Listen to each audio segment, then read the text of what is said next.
আসসালামু আলাইকুম। সম্মানিত শিক্ষার্থী বন্ধুরা, সবাইকে অভিনন্দন এবং শুভেচ্ছা। আজকে আমি বিগত ক্লাসে আমরা সেট ফাংশনের কমন সেট, সংযোগ সেট নিয়ে আলোচনা করেছি। আজকের ক্লাসে আমরা আরও কিছু টপিক নিয়ে আলোচনা করব। প্রথমেই আমরা আলোচনা করব বিয়োগ সেট নিয়ে। বন্ধুরা, বিয়োগ সেটের কাজ এবং বিয়োগ সেট ঠিক একই রকমের। বিয়োগ সেট দেখতেও বিয়োগের মতন এবং কাজ হচ্ছে আমরা কমন সেটের কাজ করেছিলাম যে কমন সেট হচ্ছে যেগুলো কমন যাবে ওইগুলো নিতে হবে, কিন্তু বিয়োগ সেটের ক্ষেত্রে ঠিক তার বিপরীত। বিয়োগ সেটের ক্ষেত্রে যে সেটগুলো কমন যাবে ওইগুলো সম্পূর্ণ অঙ্ক থেকে বাদ হয়ে যাবে এবং যেগুলো কমন যাবে না ওইগুলো নিতে হবে। তো আমরা শুরু করি। আমরা যদি প্র্যাকটিক্যাল করি তাহলে বুঝতে পারবি। প্রথমে বিয়োগ সেটটা কীরকম আমি সেটা দেখিয়ে দিচ্ছি। বিয়োগ সেটটা ঠিক বিয়োগের মতো, এটার নাম হচ্ছে বিয়োগ সেট।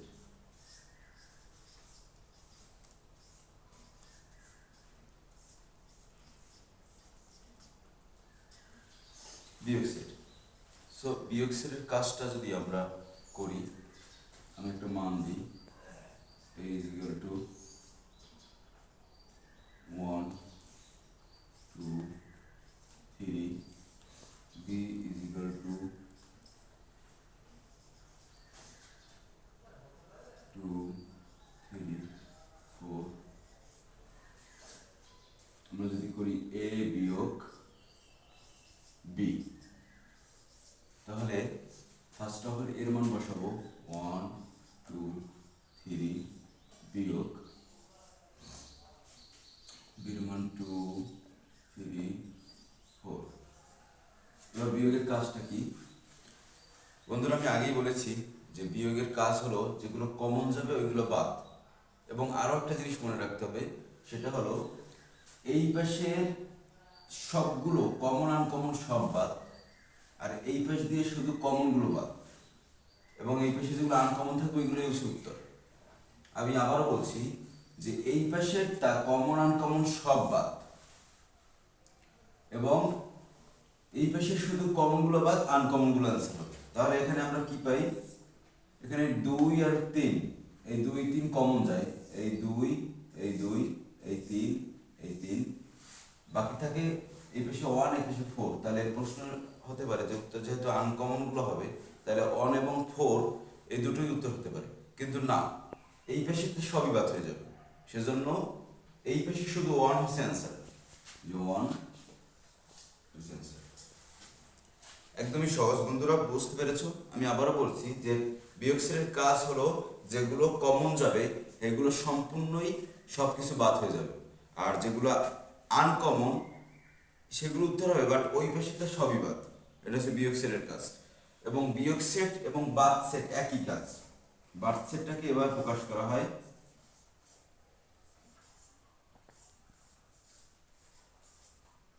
বাদ সেট। বাদ সেটটা এবং বিয়োগ সেটের কাজ একই কাজ। এখানে যদি আমরা বাদ সেটের বিয়োগ সেটের বদলে বাদ সেট দিতাম তাহলে কোনো সমস্যা হতো না। বাদ সেট এবং বিয়োগ সেটের কাজ একই কাজ, শুধু আমাদের সেটটা চিনতে হবে যে বিয়োগ সেটটা কী রকমের এবং বাদ সেটটা কী রকমের। সো আমরা বিয়োগ সেট বা বাদ সেট বুঝতে পারছি আশা করি। এবারে আমরা যাব এর সাথে সম্পর্কযুক্ত পূরক সেটে। বন্ধুরা, এটা একটা খুবই ইম্পর্টেন্ট সেট এবং এই কাজটা আমাদের সবার কাছে, স্টুডেন্টদের কাছে কঠিন মনে হয়। সেজন্য আমি একটু ক্লিয়ারভাবে বোঝানোর চেষ্টা করছি। আগে দেখতে হবে যে পূরক সেটটা কী রকমের।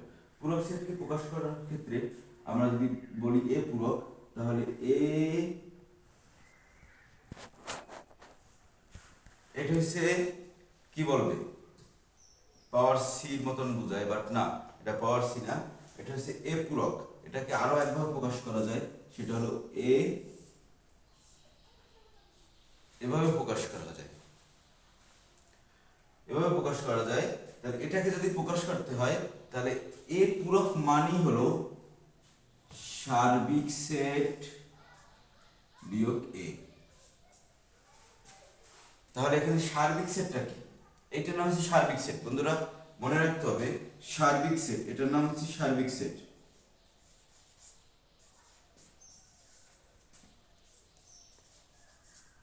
সার্বিক সেট এটা আমরা সংযোগ সেট শিখছিলাম, যে সংযোগ সেট ছিল এরকম। সংযোগ সেটের সাথে যদি আমরা একটা মাত্রা যুক্ত করে দিই তাহলে এটা সার্বিক সেট হয়ে যায়। এবং সার্বিক সেটের সবসময় নির্দিষ্ট একটা মান থাকে এবং সেটা অনেক বড় একটা মান থাকে। যেমন সার্বিক সেটের মান হয় 1 2 3 4 5 6 7 পর্যন্ত, অসীম সংখ্যা পর্যন্ত হতে পারে, কিন্তু 7 পর্যন্ত হবে। তাহলে আমি সার্বিক সেটটা কিন্তু উদ্দীপকে সবসময়ের জন্য দেওয়াই দেবে। সার্বিক সেটের আর একটা বিষয় হচ্ছে, একটা যে কোনো এই সেট এমনই একটা সেট, মানে হেড সেটও বলতে পারি বা প্রধান সেটও বলতে পারি, কেননা উদ্দীপকে যদি এই সেটটা কোথাও থাকে তাহলে ওই সেটের যে মান, ওই মান অনুযায়ী অঙ্কগুলো হবে। ওই মান যেটা নির্দেশ করবে অঙ্ক টোটাল সবগুলো মান ওইখানেই ওই মান অনুযায়ী নিতে হবে। যেমন একটা বিয়ে বাড়ি বা যে কোনো একটা মাহফিলের অনুষ্ঠান বা যে কোনো একটা অনুষ্ঠানে আমরা দেখি যে আমাদের প্রধান একজন লোক থাকে, যে সকল কাজের কমান্ডিং দেবে এবং সেই অনুযায়ী ভলান্টিয়াররা সেই কাজগুলো করবে। সে হচ্ছে প্রধান একজন লোক, মানে সার্বিক তত্ত্বাবধানে যার নাম বলা হয়। তাহলে সার্বিক সেটটা ঠিক ওই রকমেরই। আচ্ছা, তাহলে আমরা এখন সার্বিক সেটটার কাজটা করি। যদি বলা হয় সার্বিকের মান মনে করো 1 থেকে 7 পর্যন্ত, এবং এর একটা মান দেওয়া আছে 1 3 5 7। সো এই এর সার্বিক মানে এর মান, তাহলে বলা হয়েছে এ পূরক নির্ণয় করতে বলা হয়েছে, এ পূরক বা এরকম। তাহলে প্রথমে ফার্স্ট অফ লিখতে হবে আমাদের সার্বিক বিয়োগ এ। তাহলে সার্বিকের মান আমি ফার্স্ট অফ অল বসাই 1 2 3 4 5 6 7 বিয়োগ এর মান হলো 1 3 5 7। সো এবারে বিয়োগ সেটের কাজটা কি? আমি বলেছিলাম না, বিয়োগ সেটের কাজটা আগে উপরে করিয়েছিলাম, যে কমন যাবে যেগুলো সেগুলো সম্পূর্ণ বাদ এবং ওই পাশে সবই বাদ। তাহলে এখানে আমরা কমন যায় কি কি দেখি, 1 কমন যায়, 3 কমন যায়, 5 কমন যায়, 7 কমন যায়। তাহলে উত্তর হিসেবে এখানে নামে 2 4 6 2 4 6, একদমই সিম্পল এবং সহজ। তাহলে বন্ধুরা বুঝতে পারলাম যে সার্বিক সেটের কাজটা কি এবং সার্বিক সেটটা কি। তাহলে এবারে আমরা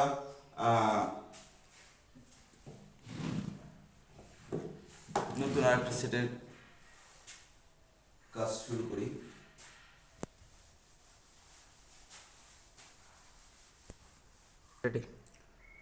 বন্ধুরা আমরা আমাদের এই চ্যানেলের পক্ষ থেকে আমরা চেষ্টা করছি যে যারা পড়াশোনা নিয়ে চিন্তা ভাবনা করছো, চেষ্টা করছো, তাদেরকে কিছুটা হলেও সাহায্য করার জন্য, এবং এই সাহায্য আমার সফল করার জন্য তোমাদের সাহায্য আমার প্রয়োজন। অবশ্যই আমার এই চ্যানেলটি সাবস্ক্রাইব করবে এবং কমেন্ট করে জানাবে যে কেমন আমার ভিডিও, বা আমি কিভাবে মানে বুঝাতে পারি কি পারি না। বন্ধুরা কথা না বাড়িয়ে চলো শুরু করি দ্বিতীয় যে আমি আজকে আরেকটা সেট শিখাবো, সেটা হচ্ছে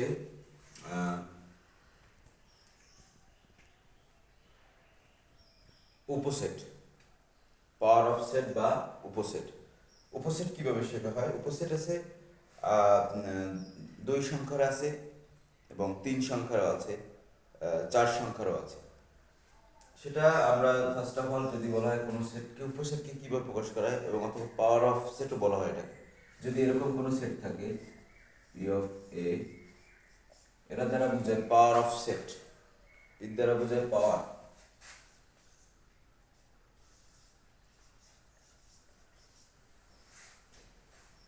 এটাকে বোঝায়, এটার দ্বারা বোঝায় পাওয়ার। তাহলে আমরা যদি পাওয়ার অফ সেট করতে হয় তাহলে পাওয়ার অফ সেটটা কিভাবে করে, এর একটা মান দেওয়া আছে 1 2 3 পর্যন্ত। তো এখন এখান থেকে আচ্ছা আমরা ফার্স্টে দুই সংখ্যাটা করি, ওকে। এটা যদি পাওয়ার নির্ণয় করতে বলা হয়, যদি পাওয়ার অফ এ, সো এখানে কিভাবে করতে হবে দেখো। পাওয়ার অফ এর মানে ফার্স্ট অফ অল তুমি এটা সম্পূর্ণ লিখবা 1 2 1, তারপরে 2 আলাদা আলাদা, তারপর ফাঁকা সেট। বন্ধুরা এই ফাঁকা সেটটা নিয়ে আমাদের কনফিউশন থাকে। ফাঁকা সেটটা হলো যে এই সব জায়গায় আছে, কোথাও দৃশ্যমান কোথাও অদৃশ্যমান। যদি কোনো স্থানে কোনো সেটের মান নেই তাও আছে, ফাঁকা সেট আছে। সো আমাদের ফাঁকা সেটটা ব্যবহার করতে হবে। তাহলে এই দুই সংখ্যার বা এর পাওয়ার বা উপসেট বলা হয়। এবার যদি তিন সংখ্যায় যে আমরা এবার বির একটা মান দিলাম 1 2 3। সো আমি এটাকে কিভাবে পাওয়ার অফ বি করব? পাওয়ার অফ বি করতে হলে অবশ্যই আমাকে এখানে ফার্স্ট অফ অল বড়টা লিখতে হবে 1 2 3, তারপরে লিখতে হবে 1 2। খেয়াল করো বন্ধুরা, 1 2, তারপরে হচ্ছে 1 3 1 3, তারপরে হচ্ছে 2 3, তারপরে হচ্ছে 1,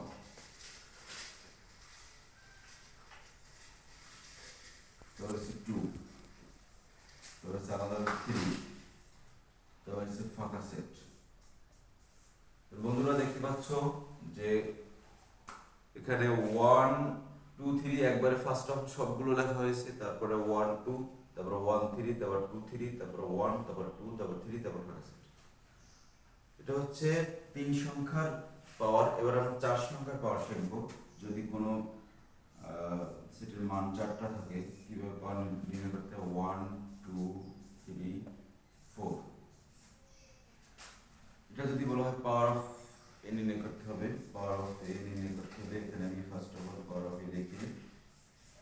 প্রথমে সবচাইতে বড় সংখ্যাটা লিখতে হবে 1 2 3 4। দেন আমাকে পরে তোমার তিন সংখ্যাটা লিখতে হবে। ফার্স্ট অফ অল আমরা লিখি 1 2 3 1 2 3, তারপর লিখতে পারি আমরা 1 2 4 1 2 4, তারপর লিখতে পারি আমরা 1 2 3 1 2 4 1 3 4 1 3 4, তারপর লিখতে পারি 2 3 4 2 3 4। তিনটে সবগুলো নিয়েই লেখা হয়েছে। এরপরে আমরা দুই সংখ্যাতে লিখবো 1 2 1 2, তারপর লিখবো আমরা 1 3 1 3, তারপর লিখবো আমরা 1 4 1 4, তারপর লিখবো আমরা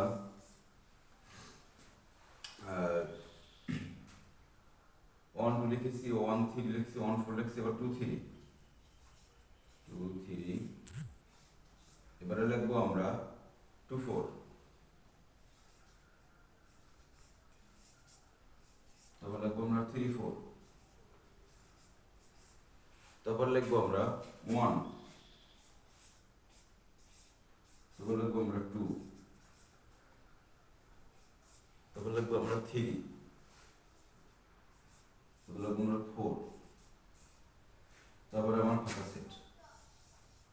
বন্ধুরা এটা সঠিক হয়েছে কিনা সেটা বোঝার জন্য তোমাদের এটা একটা গণনা করতে হবে। যদি এইখানে তুমি 16টা মান পাও, যদি 4 সংখ্যায় 16টা থাকবে এবং 8 সংখ্যায় 3 সংখ্যায় 8টা থাকবে, তাহলে এখানে মান যদি 16টা পাও তাহলে বুঝতে পারবে সঠিক হয়েছে।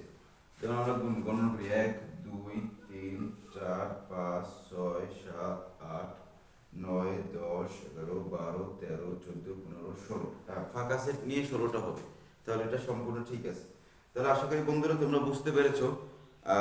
আমার ক্লাসগুলো কেমন হয় সেটা কমেন্টে অবশ্যই জানাবে, এবং আমার channel easy easy learning YouTube চ্যানেলটি অবশ্যই সাবস্ক্রাইব করবে। সবাইকে ধন্যবাদ, আবারও শুভেচ্ছা জানিয়ে এখানেই শেষ করছি।